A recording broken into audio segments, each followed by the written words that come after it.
I accept Alistair Michael's apology. He's apologised to me for leaking the memo, and he's accepted that the contents of the memo weren't true. I'm pleased about that. You know, I don't think there's any place in election campaigns for dirty tricks like this. I think we should fight election campaigns on the strength of our ideas and our policies, not by engaging in smear campaigns or dirty tricks. But what I've also said today is I think, you know, it's not just me. Alistair Carmichael owes an apology to. In fact, that's probably not the most important apology that he owes. I think he owes an apology to his constituents, not so much for leaking the memo, but for saying in the election campaign that he didn't, that he knew nothing about it, that the first he knew about it was when he got called by a journalist about it. That's the basis on which people were asked to vote for him, and now, of course, we find out that he wasn't being entirely honest when he said that he was the one who leaked it. So I think he owes them an apology. Well, honesty is a trait that many people wish for in politicians. Having said what you have, he is the only Lib Dem north of the border Lib Dem MP, won by just 817 votes. Would you like to see a rerun? Do you think he should stand down?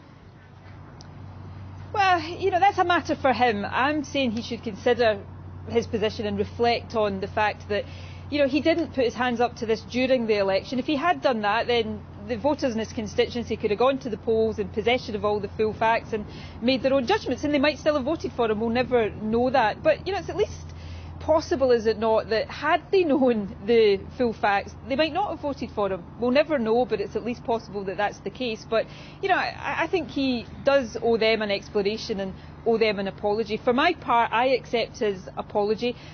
You know, very soon after this story broke in the election campaign, it was established by both me and the French ambassador that I hadn't said what I was alleged to have said, so that wasn't in doubt. The question was who leaked this memo and why did they do it? But there is still another question, Ms Sturgeon, if I can just interrupt you. Instead, there is still another question, because the inquiry did find that they had no reason to question the truth of the memo. In fact, they say it was recorded accurately. Well, now, at the time, you said that what was said in this memo was 100% untrue. Are you standing by that, or did you actually say that you would prefer David Cameron in number 10? No, I didn't say it. Absolutely categorically not. But my key point is you don't just have to take my word for that. The French ambassador who I was speaking to says that I didn't say that. But, you know, I think you've slightly misrepresented what the Cabinet Office report said. They didn't say there was no question over the truth of the memo. What they said, and I accept this, was that the civil servant who wrote the memo wrote it in good faith. They thought they had accurately recorded what they heard. But if you recall, that civil servant also said in the memo that they accepted that it could have been lost in translation. So what did you say then? Because you're suggesting that a civil servant wrote something that was 100% inaccurate. So what did you say about David Cameron and Ed Miliband in that meeting then? Because the memo that was leaked was saying that you would prefer Mr Cameron to be the leader of Conservatives and remain as Prime Minister, and the memo also claimed that Ed Miliband was not Prime Minister material. So how was that lost in translation? Well, you'd have to ask the French Consul General and the civil servant who wrote the memo. Say? There is no doubt that I didn't say these things. Well, there was a general discussion about the election, but, you know, if two people have a conversation and both of these people say that something wasn't said, then I think that should be the end of the matter. So you definitely said none of those things. You didn't say anything in favour of David Cameron going back to number 10? Because it sounds like you were in favour of that. Absolutely. Otherwise they wouldn't have written it down. How could that have got lost in translation? The general. I say I didn't say that.